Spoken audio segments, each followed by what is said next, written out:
Good morning. I'm Jane Harmon, President and CEO of the Wilson Center in Washington, D.C., and good morning to those of you who are here or on the East Coast of the United States.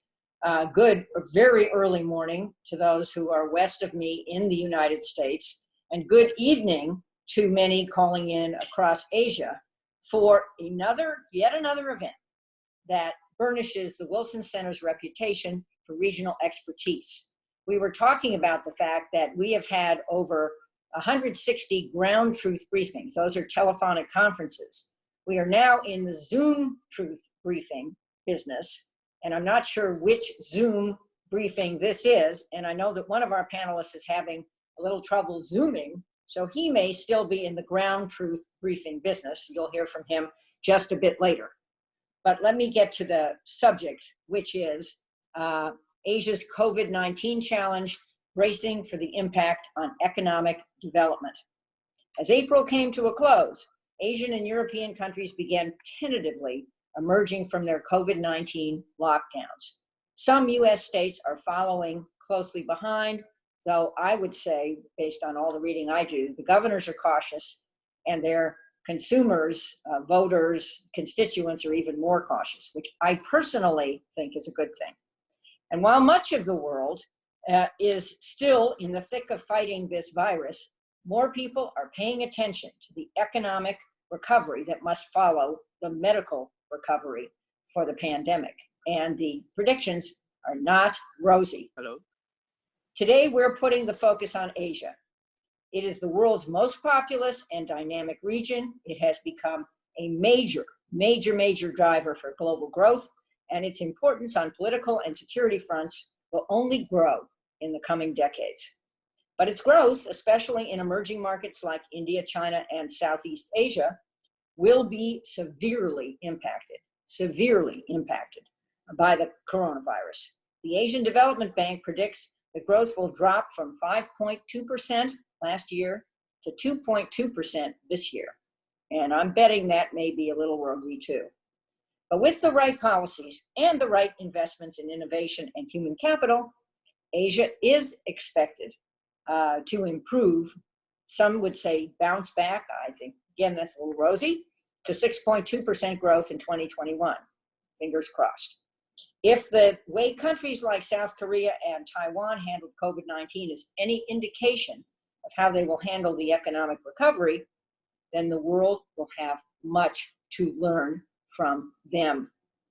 We've got we hope we have two fantastic speakers today to dig into Asia's economic outlook and explain what is coming next. First, well, he might not be first, but we'll see. We're working on it. Yasuyuki Sawada is chief economist of the Asian Development Bank. He's in Tokyo as we speak, and he will either be on a telephone line or maybe Zooming in to see the rest of us. He has been a professor at a number of leading universities in Japan, South Korea, and Australia. He's also worked at the World Bank, the Pakistan Institute of Development Economics, and the Bangladesh Institute of Development Studies. We will also hear, he's a little closer to the rest of us, from Scott Morris, Director of the U.S. Development Policy Initiative at the Center for Global Development. He was previously the Deputy Assistant Secretary for Development Finance at the Treasury Department. Moderating this discussion is the indomitable and our very own Shihoko Goto, Deputy Director for Geoeconomics of our Asia program. Shihoko is, in her own little way, a force. Let me leave it there. And she's the one who put this together, and she's the one who drives a lot of our work on international economy, and I am a huge fan of Shihoko. Please welcome Shihoko Goto. Thank you, Jane, for that very flattering introduction. And thank you all for joining us today. I am delighted to be able to host this discussion about the outlook for Asia in a post-COVID world. On the line, we have Professor Sawada. Unfortunately, he is unable to join us visually, but he is here Hello. Hello. on the phone. So Hello. I know he has much to discuss, not only about the ADB's latest Hello. annual report, Hello. Can I? Hello. but yes, we can hear you, Sada-san. So with that, perhaps I can turn the microphone over to Yasuki Sada and Hello. yes. Hello. Hello. Okay. Sorry about this technical problem. Now I think I can talk through the phone. Can you hear me? Great. Yes. Yeah, we can hear you. Can you kindly upload my slides? If possible? Yes. So can everyone see the slides now? Yes? Okay. So. Okay, great. And so we have the cover page right now, the ADO page 1. Yeah. Okay, thank you. Thank you very much for having me today. It's my great pleasure, and good day, everyone. So let me go on. Please turn to the page 2, which summarize the key messages. This is an extremely difficult period for regional and global economy due to the COVID-19 global pandemic. So in this slide, with the title key messages, I summarize the 4 key points. First, our forecast for developing Asia's growth this year has been revised down substantially to 2.2% this year.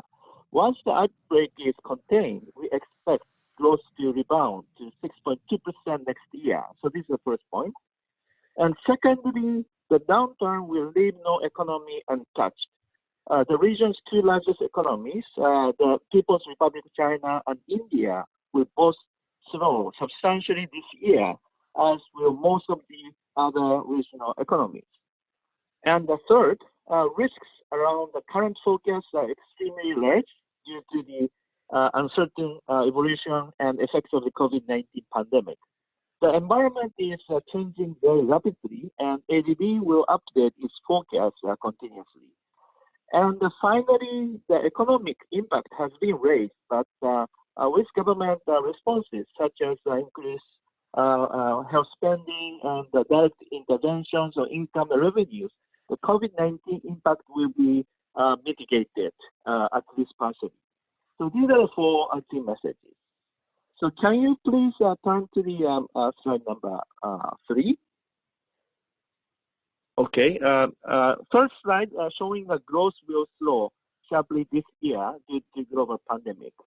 So left chart showing that GDP growth in developing Asia is projected to slow from 5.2% last year to 2.2% this year, through 3.3 percentage point below our 2020 forecast from September last year.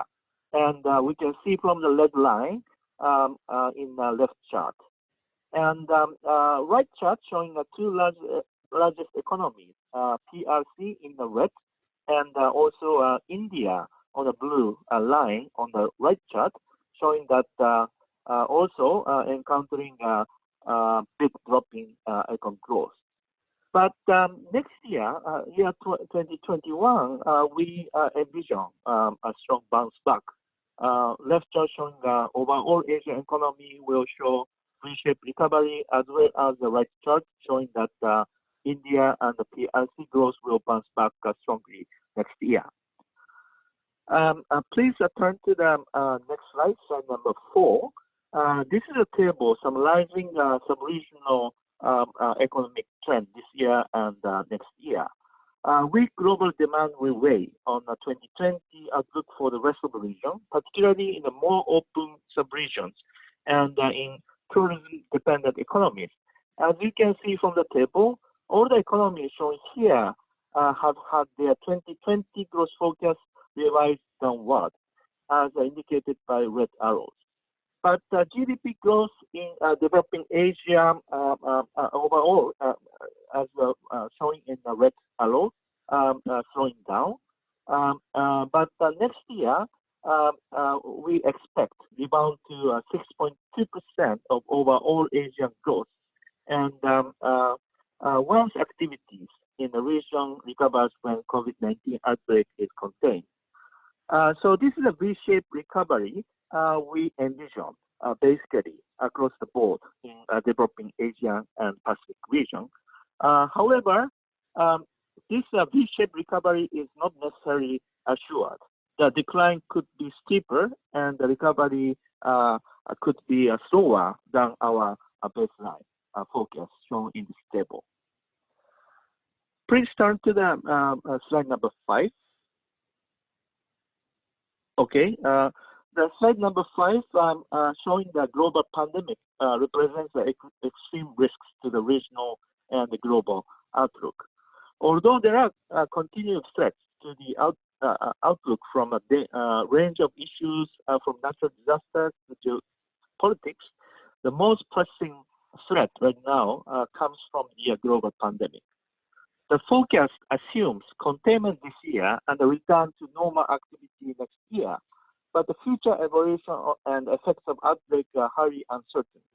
So here we listed the 5 sources of uncertainty. First, outbreak can and have spread more countries, including other ADB-DMCs. Secondly, it may take longer to contain the outbreak than currently envisioned.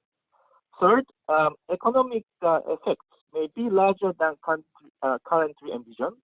Sizable contraction in PRC activity in January, February, and also Q1 is an example of such a surprise.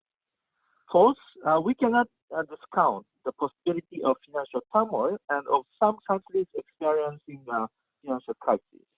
And the fifth, this global pandemic could leave permanent scars, resulting in fundamental long-term changes to the global economy.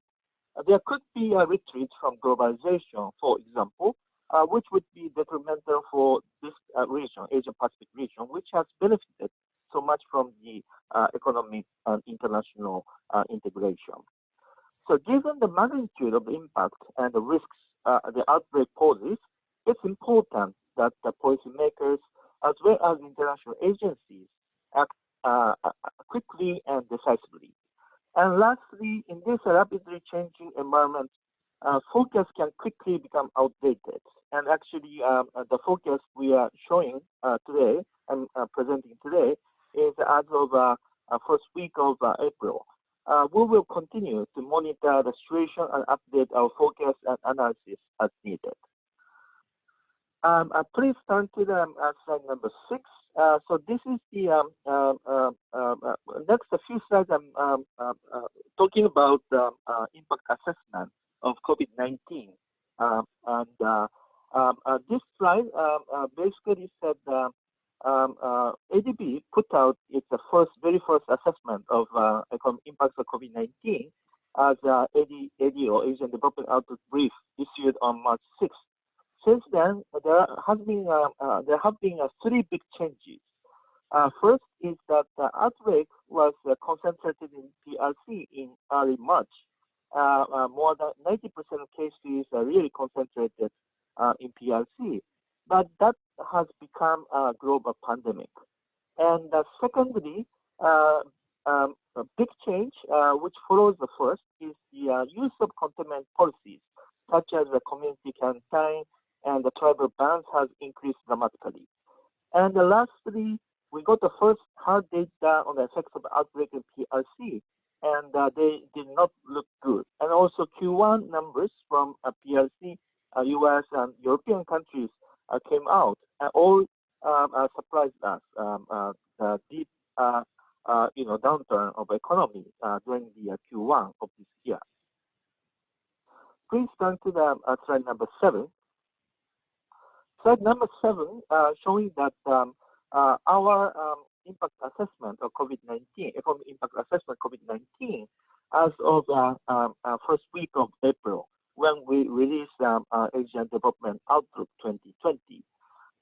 So this one, in as of early April, COVID-19 outbreak we envision that resulting in a global loss of between 2.0 to 4.1 trillion US dollars. That's a global loss, or between 2.3% and 4.8% of global GDP losses. And most of the impact, between 65% or 78%, falls on countries outside developing Asia, with US and Europe accounting for more than half of the losses. And the estimated impact on individual developing economies and on the sectoral impact on these economies, we released on ADB's dedicated COVID-19 website. To recover the losses from COVID-19 shock, economies can boost the innovation activity and unlock faster growth. So this is the impact assessment as of first week of April. So now please turn to slide number 8. So this slide summarizes our continued update of impact assessment of COVID-19. March 6, this is the first initial analysis, and when only 86,000 global cases and more than 9% are concentrated in Asia. And we came up with a number 77 to 347 billion US dollars. Then a month ago, April 3, Asian Development Outlook, which is just I presented in the previous slide. At the time, there are 100,000 cases, and half are in Europe, and the PRC 50%. And then we came up with the impact number, global impact of 2.0 to 4.1 trillion US dollars. Today, or 2 days ago, as of May 3, the latest, according to the latest figure from the WHO, over 3.3 million global cases, 45% Europe, US 33%, rest of the world 20%, PIC 3%. And also record unemployment trends in the US. We already received the latest figures. Signs of tentative containment in some countries, and also path to normalization still unclear. So we came up with a further update. So I'd like to share with you the latest impact assessment. So in this updated impact assessment, we use a GTAP model, a Global Trade Analysis Project model. That is a general equilibrium, computable general equilibrium model. And we're going to release a detailed number next week. But today, I'd like to share with you some overall findings. And also, usually mid-July, we release ADO supplement with the updated growth forecast figures and the inflation figures. But probably we will release ADO supplement sometime in June rather than July, so that we can keep updating our impact assessment. So please move on to slide number 10. Slide number 10 again shows the development or evolution of global COVID-19 confirmed cases in bar chart, new cases in bar chart, and that's in red part of the bar chart. These are new cases.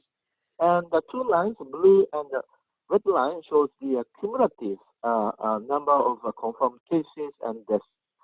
And also red dots on the top shows the some events related to COVID-19 evolution. So please move on to slide number 11. Slide number 11 summarizes our updated forecast framework. Update the COVID-19 impact assessment framework. Red font showing that our new components when we did this further update of impact assessment. First two, March 3 and also April ADO forecast already incorporated the trade impact in terms of tourism arrivals and receipts. In addition, this time we included some trade cost increase due to COVID-19, so lower goods trade. And also supply side, red font showing that the new component. So supply side production disruption, impaired labor mobility, transport restrictions, we incorporated in this updated further update. Demand side, we keep including lower consumption growth, weaker investment growth. And then finally, more importantly, this time we incorporated impact of policy responses in terms of increased health and medical spending, fiscal stimulus, and also liquidity injections. So these are red parts, the new components of our further updated impact assessment. Slide number 12, showing that policy response. Actually, as you can see already, including developing Asian Pacific countries and economies, as well as developed economies, already announced quite large-scale stimulus policies to soften or encounter these negative consequences of COVID-19. And 2 weeks ago, we released a new database. In this slide, there is a note showing that there is a database called the ADV COVID-19 Policy Database released 2 weeks ago, and led by Dr. Jesus Felipe, advisor of Asian Development Bank. And in this policy database, this is basically a database of tracking different policy measures announced and taken by each country. Actually, IMF and OECD and other institutions had the same database, putting a set of policy measures in a website. But what we have done is, because there are different, so much wide variety of policy measures and programs announced, and in different fields, like income support or consumption support, income transfer, cash transfer, and also helping liquidity injection, and also some measures to relax the binding constraint of credit market, etc., etc.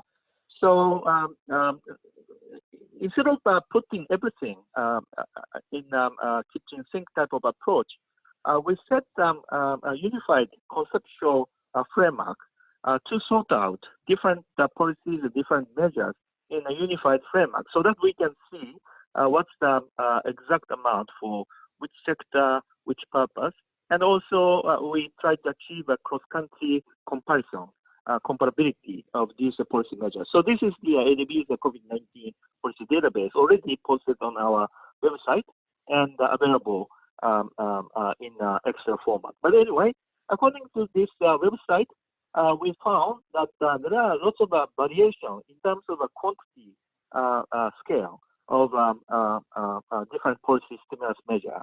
And here, this is a summary table, amount of policy program as a proportion to GDP by sub-region. And we can see developed economies right end showing that the 7.7% of package overall as a proportion to GDP. And we see Central Asia have quite large as to a proportion to GDP. Actually, this is mainly attributed to Kazakhstan, which has a large-scale policy measures already announced. And Southeast Asia, East Asia have relatively large-scale stimulus package relative to countries' GDP size. So we can use this data to estimate what's the likely impact of these policy measures. And so we incorporated into GTAP model to quantify policy impact. So next slide, slide number 13, summarizes two main punchlines of our updated impact assessment. to be released next week. So this is just a rough sketch without sharing with you exact numbers because we are still fine-tuning the exact assessment. But largely speaking, there are two findings. First, as I repeated saying that the April 3 ADO COVID-19 impact assessment, we came up with the global impact numbers, 2.0 trillion to 4.1 trillion US dollars. With this update, additional components to consider, and also updated assumptions about some baseline assumption change. After all, updated figure shows this total impact global economy is more than doubled. And secondly, government policy responses play a very substantial role to mitigate overall negative consequences of COVID-19. Around 30% or so of the direct impact of COVID-19 on global economy will be mitigated by different policy measures. So these are the two main qualitative findings I can share with you today. Quantitative findings, I think you can see with data. So next slide, next slide, slide number 14, with the title critical issues. So this is a summary of additional critical issues in micro level or meso level, which should be really continue to be investigated. First, containment is quite important to track the cases, trajectory of COVID-19 cases. But at the same time, people are worried about the fundamental trade-off between stringent containment policies and economic activities. But we can point out that smart strategies can be feasible to avoid this sharp trade-off between containment and economy. And for example, Taipei, China is an interesting case where the country didn't really adopt stringent draconian containment policies, but at the same time, economic activities, fairly high level of economic activities could be continued. And Korea is another case to avoid widely this sharp trade-off. And also, in this trade-off, what is worrisome is the impact on poverty. So we have an assessment, what's the likely impact on poverty. And unfortunately, without right policies to support poor people through income transfer, cash transfer, or other social protection program, unfortunately, long-term trend of poverty reduction in Asian Pacific region seems to be reversed, and we will observe picking up of poverty incidence of poverty and poverty indicators. Secondly, another critical issue is the likelihood of economic crisis. So stringent containment, policies and health crisis can turn into a financial crisis if household and businesses borrowing and these are borrowers' default and ended up putting lots of stress in financial sector. And indeed, the high market volatility, capital outflows from the region pose a danger of a financial crisis. In other words, in contrast, the quick containment of the pandemic should mean the world economy can avoid the financial crisis. So I think containment, quick containment is very important, critical to avoid the financial crisis. But at the same time, I think the governments and the central banks comprehensive strategy to tackle or remove a risk of a financial crisis are also indispensable. And thirdly, effectiveness of countermeasures, as I mentioned, almost all the countries came up with a comprehensive and really large-scale stimulus package, and that has been really summarized as a database in the ADB COVID-19 policy database. But anyway, I think the effectiveness of countermeasures we need to watch and also improve in real time. And finally, when and how to reopen the economy, that's a critical issue right now. And many countries are wondering what's the right way and what's the right timing to reopen the economies. I think first, health side, testing, tracking, tracing, and also isolation are the key, and also improving, incorporating some technology to adopt smart lockdowns. That's very important. But at the same time, I think economic importance, essentiality to livelihood, and risks, health risks. So these three elements should be optimized to decide timing and also the way to reopen the economy. And in this process, I think dynamic sequential decision making necessary, and also find the updating using big data really critical. So I think this is the way how a smart lockdown and also reopen economy should be carefully identified and implemented. So I think this is the end of my presentation. I'd like to stop here, and thank you very much. And I hope you can listen to my presentation without any problem. Okay, thank you very much. No, thank you very much, Dr. Sawada. And again, thank you very much for joining us when it's so late for you. I'm very sorry that we weren't able to get you visually, but we learned a great deal no problem. from your presentation. I have a few questions myself about some of the debt issues and debt postponement, but I know that we want to turn to Scott.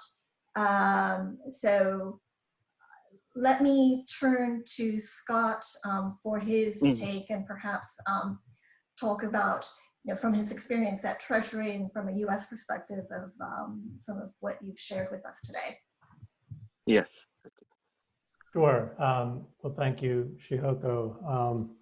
And let me say, I very much appreciated Dr. Sawada's presentation. I think he gave us a comprehensive overview of the crisis in Asia. I have to say, listening to him, I'm very glad that I'm not in the economic forecasting business. Nobody's asking me to put forward numbers like this. The ADB has an obligation to do so, but I think we have to recognize, as he does, this is a highly uncertain environment that we're in. So these kinds of projections are just very difficult to make. The other, reaction listening to his remarks, it is striking that while the initial outbreak of this pandemic started within Asia, the risks to the region as a whole today increasingly are outside of the region, namely that other countries are not able to contain the pandemic. And as a result, there's just ongoing risk of spread back into Asia.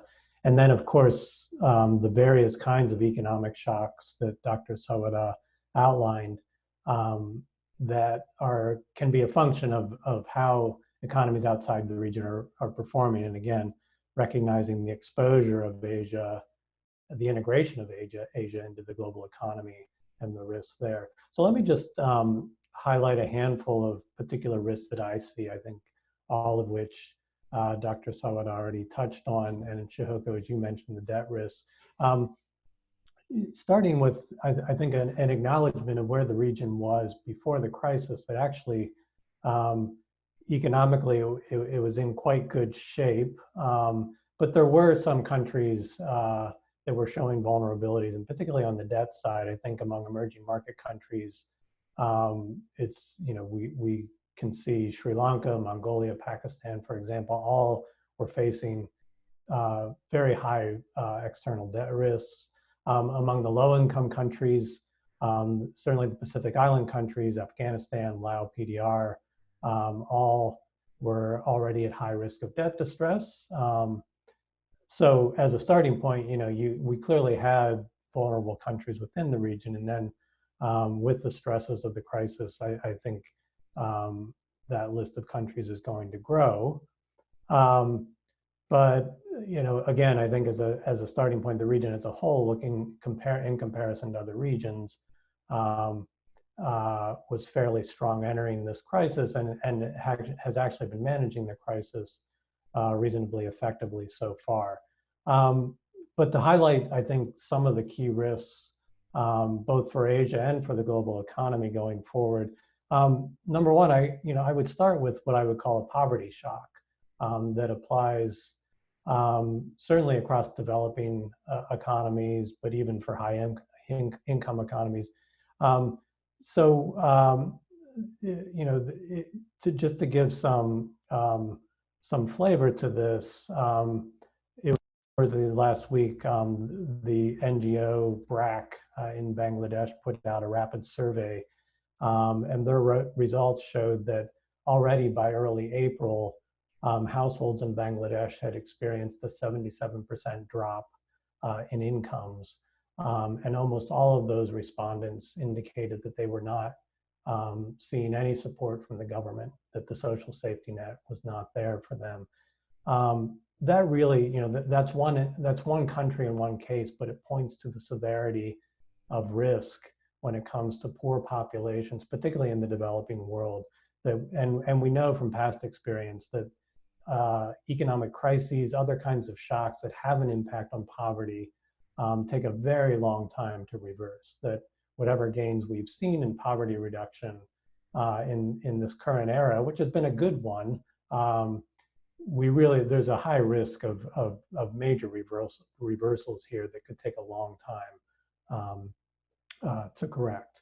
Of course, the course of the pandemic itself remains highly uncertain and itself is a risk.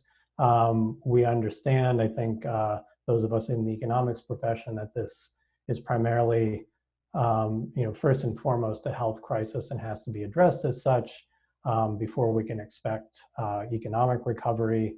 Again, that holds for Asia as much as it does the rest of the world.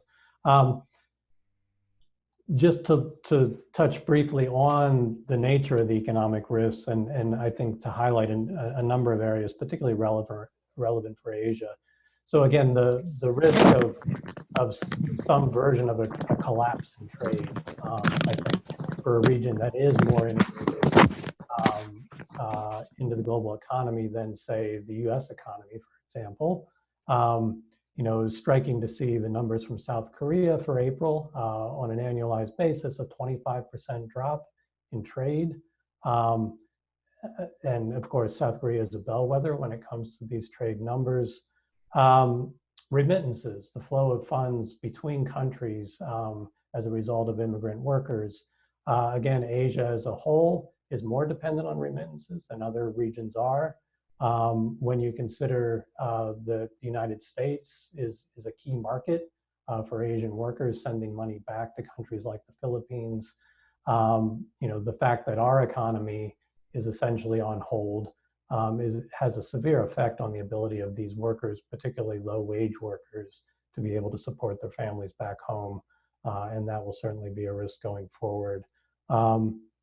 And then, of course, the overall fiscal capacity of countries is going to be a risk. While sort of large economies, even large emerging markets, have the ability to implement sort of massive fiscal stimulus, as Dr. Sawada noted, in some cases, that is not the case for a large number of countries that simply don't have the capacity. They will need to be working with organizations like the Asian Development Bank, actually, to tap new money. And there are, I think, significant questions about the degree to which the international community is prepared to step up and provide that support. And I think that speaks to sort of a host of what I would describe as policy risks, I think, going forward. Namely, how do governments choose to respond? How do they work in coordination with each other? How are they supporting multilateral institutions to respond?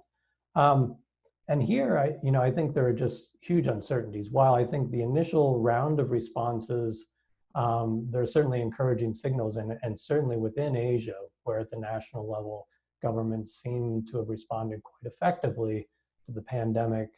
I think we can also look ahead to what we would hope and expect will be an unwinding period, and that raises questions of its own.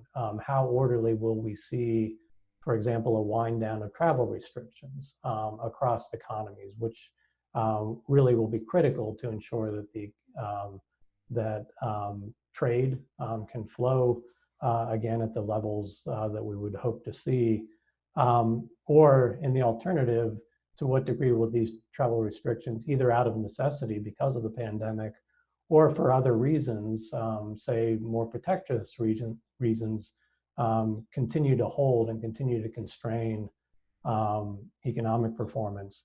I think that points to a sort of a much broader overarching question about the moment we face, and what I would say is a question of whether we're facing a Bretton Woods moment or a Smoot-Hawley moment, to put it in a US context. Namely, will the major economies and governments of the world choose to come together and recognize the need for coordinated action and mutually supportive action, or is this going to be a moment to not only throw up barriers, even if they are out of necessity from the pandemic, but to maintain those barriers, to decide that we are going to aim for sort of nationalist policies and even autarkic policies in some cases. And we are seeing, unfortunately, signals of that within the US, but not only the US. I think we see it in other major economies too. I will say, I am remembering the remarks of my board chairman at the Center for Global Development, Larry Summers, who in the summer of 2016 was making the case for a new responsible nationalism, a recognition that we do have challenges, and of course this was before the pandemic, we have challenges that we face at the national level, and we need to proceed and address them as such, but that should be done in a way that is not at the expense of other countries, and that does not abandon multilateral frameworks and commitments. And I think that, that sort of basic case will be with us in the months and years ahead about which path that these countries take. Let me just close by saying a word about multilateral institutions, and particularly the multilateral development banks, because of course we have Dr. Sawada with us as the chief economist for the ADB. And I highlight these institutions because, particularly on economic response and to some degree on the pandemic itself, they're really critical actors and critical sources of finance for developing countries, even wealthier developing countries. And here I would say, I think their initial response has been good, has been positive, but I grow increasingly worried that they may be falling behind in stepping up to the scale of response that is needed. And this is much a function of the support they have from their member countries as anything else. So it remains to me a leading question today, whether we will see on a sustained basis the scale of response that we need to see from the World Bank, the IMF, the Asian Development Bank, in response to the scale of fiscal need that their client countries are presenting in the months ahead, and whether we will see sort of a coordinated response across these institutions and driven by key bodies like the G20. And I have to say, I think the most recent actions and statements from the G20 have been a disappointment.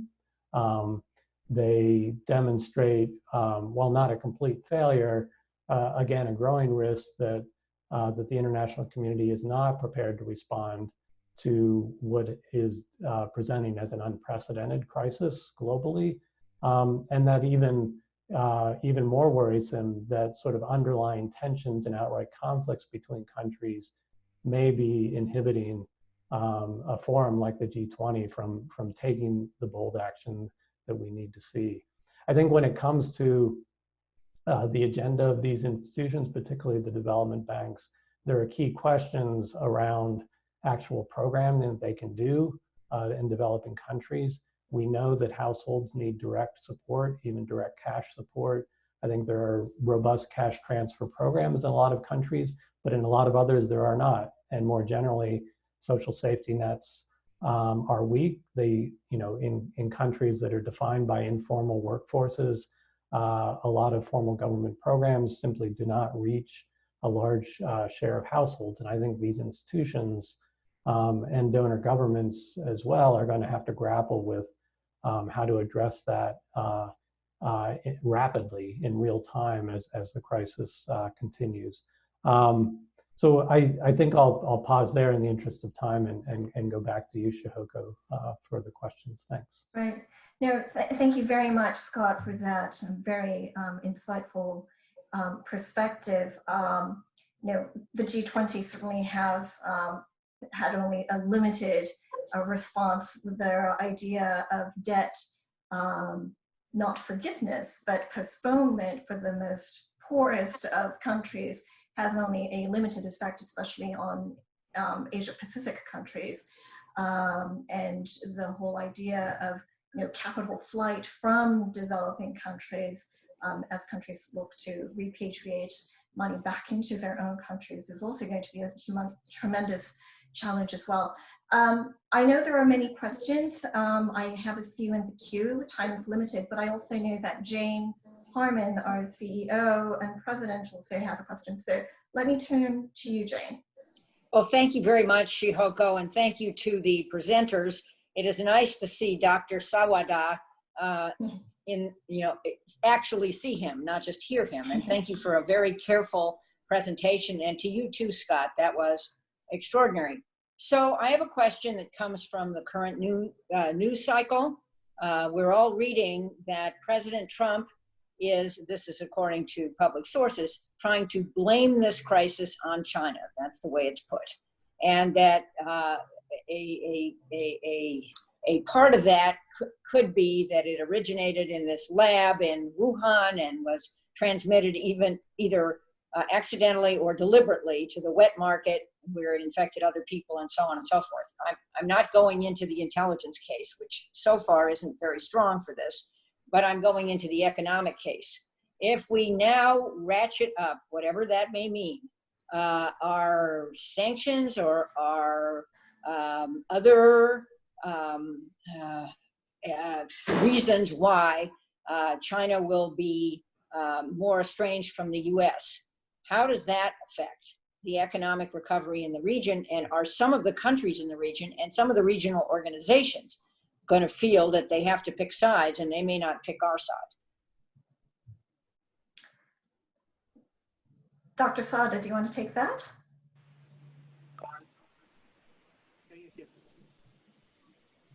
Very faintly. Can you hear me? Yes, yes. Okay. That's a very important to answer. How U.S. China, it's kind of a ceasefire for the trade tension because of COVID-19, and now how that turn into renewed and or magnified trade tension. I think that's a critical issue. But I think there is a basic benefit of a trade between U.S. and China and also broader Asian economies. So I think realizing these basic benefits which Asia and Pacific region as well as the U.S. and current developed economies enjoyed in last 5-6 decades, I believe reaffirming the importance of reviving normal trade and goods and services trade as well as the flows crossover.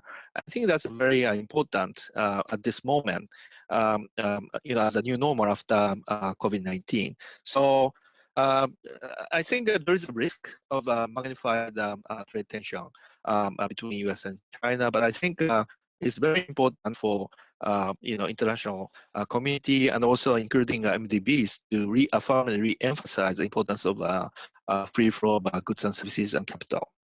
So I think that this is a response to a very critical question. Yeah. Do you want to take that? maybe I would just add, I think I agree. It is a critical question. I think, number one, while it is important to understand the nature of the pandemic itself, including the outbreak, that clearly is a political move. And most troublingly, I mean, it's a political move in the wrong direction economically. That signaling these kind of punitive measures, while China is the target, they certainly will harm us in the United States. They will harm the global economy. In a crisis moment when the need is in the opposite direction. We need coordination, cooperation that includes the U.S. and China critically as the world's two largest economies. We've seen that historically, even at moments where countries may have tense relations, and certainly the global financial crisis, the U.S. and China worked very effectively together. It improved the crisis response. That's what we need today. The other thing I would say, perhaps most troubling about these signals, is not just China as a target, but multilateral institutions, and namely the WHO as a target and seeming scapegoat in the current moment. These are critical institutions. This is not the moment to be undermining them, certainly through withdrawal of funds, but even reputationally. We need them right now. We need them in the midst of the crisis. We will need them to be better, and we'll need to learn lessons from performance after this crisis. But yes, these signals and actions from the White House are deeply troubling right now. Great. Let me turn to a question from one of our participants. It's Patty Brewer with Trade Credit Insurance of the Export-Import Bank of the United States. She says that Japan is offering about $2.2 billion to encourage Japanese companies to move their supply chains out of China. Is this doable? Perhaps I can expand a little bit on that and say, there's been a lot of rethinking about global supply chains in general, and that the strengths of the supply chains, the just-in-time system, having low inventory is actually not an effective way. There are limits as to how that can actually move forward in the future. But at the same time, to what extent can this Japanese incentive to relocate Japanese companies back from China to Japan, will that be effective? Will this be a bigger trend? What kind of expectations does the ADB have moving forward on this? Thank you very much. I think first I'd like to say a supply chain could be permanently disrupted because of COVID-19, but unfortunately, I think we would say this would hurt the Asian economy, which have again benefited hugely from a greater regional and global integration. In general, big disaster tended to accelerate pre-disaster trend. And I think it's important to point that even before COVID-19 outbreak, we see some reallocation or reinvestment from China to other Asian economies, especially in last couple of years after starting of U.S.-China trade tension. We see a big investment moving out from China to flow into Southeast Asian countries such as Vietnam, Malaysia, and Thailand. So I think this COVID-19 shock will likely to accelerate this trend. And I'm not sure whether a Japanese scheme really facilitated this process, but overall, I think this trend, investment allocated from China to non-China Asian economy, I think that will be accelerated. But I think overall, we should support this reallocation if that will maximize overall efficiency or overall use of limited resources within Asia. So I think again, it's very important to watch, and also, if necessary, I think ADB is in a position to support the broader economic integration and collaboration, so that supply chain network expansion or reallocation can, after all, generate a net gain to the regional economy. So I think that's a response to this very important question: what's the new normal after COVID-19 in terms of a supply chain network?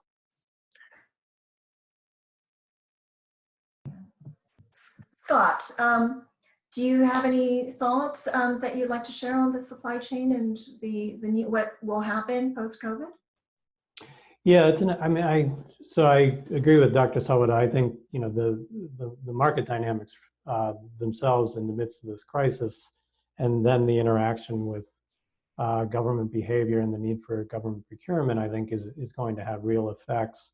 I have to say, when it comes to deliberate policy action and the use of public resources to try to drive this kind of reallocation, gives me some concern, particularly to the degree that there's a heavy political element to that.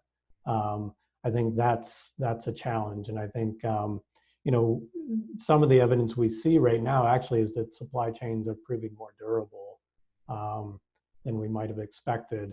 But clearly, there are real crisis problems to this at the moment, and we'll have to see how that goes. But I'm not convinced it's the best use of public resources longer term to try to force some reallocation of supply chains globally.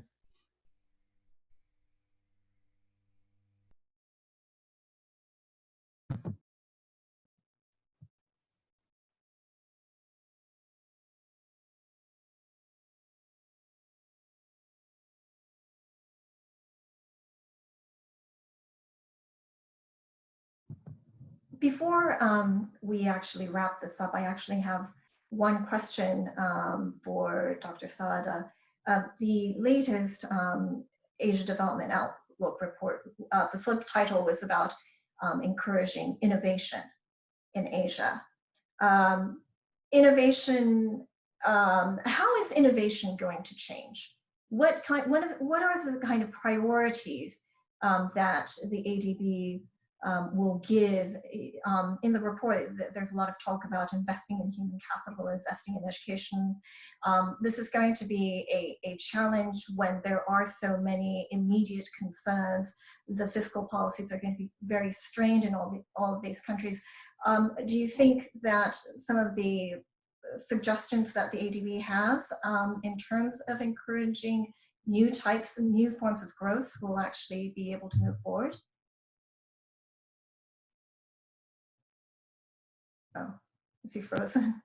Yeah, thank you. Thank you very much. Actually, I didn't have the time to talk about our theme chapter of Asian Development Outlook 2020. We have a theme chapter focusing on medium-term and long-term issues, and we selected innovation in Asia as a theme chapter this time, but I didn't have a chance to talk about. But I'm very happy Shihoko bring up this topic. Actually, we basically show Asian economies became most of the Asian economies already developing Asian economy. 90% of Asian economy became middle-income countries, and in this process, Asia became used to be an imitator of imported technology, but now Asia transformed itself to innovator of technology. So that's a transformation we show by different data in terms of education arena, and also boosting research and development, and also competition policy, etc., etc. Asia is really certainly leading global innovation, and I think this is very important for Asia as well as North Asian economies, because now we enjoy this internet videocon technology. That's why we can get together instantaneously and have this conference. So innovation is definitely useful and beneficial to overcome any type of unexpected shock. So I think, for example, notably vaccine, new technology and treatment could be very crucial for the global economy, not only Asia, but also global economy. And non-technological innovation like work from home arrangement became possible because of the this internet-based technology. So I think definitely, for Asia and also non-Asian country, boosting innovation is really critical. So how we can breathe in back better after COVID-19 outbreak and pandemic. So I think this is a message we try to convey. And also we have some sector-wise policy suggestions and advice, like supporting broader basic education as well as tertiary education, putting more research and development, and government should facilitate, and also supporting a more non-bank type of capital market is important for investment, because bank financing cannot really diversify away potential risk of innovation. So these policy suggestions we provide in this theme chapter. Anyway, I think innovation is even more crucial for our livelihood after COVID-19. Seeing this, so much our life is based on new type of technology and innovation. Great. Thank you. Over to you. Thank you very much. I'm afraid we're actually slightly past the time we're supposed to end this. So I know that there are a number of questions still remaining, but I do want to let Dr. Sawada wrap up his very long day and get some sleep. And I do want to make sure that our listeners in Asia are able to log off as we had planned. So thank you to you, Scott. Thank you, Dr. Sawada, for being with us today. Thank you to all of you who have logged in today. We will continue this discussion. It is obviously something that is at a rapidly changing situation. We all remain hopeful that we will be able to travel again and to meet in person again. But it seems a little bit a ways away for now. But in the meantime, we will continue this kind of online discussion. And so I hope you will be able to join us again in the near future. Thanks again. Bye-bye.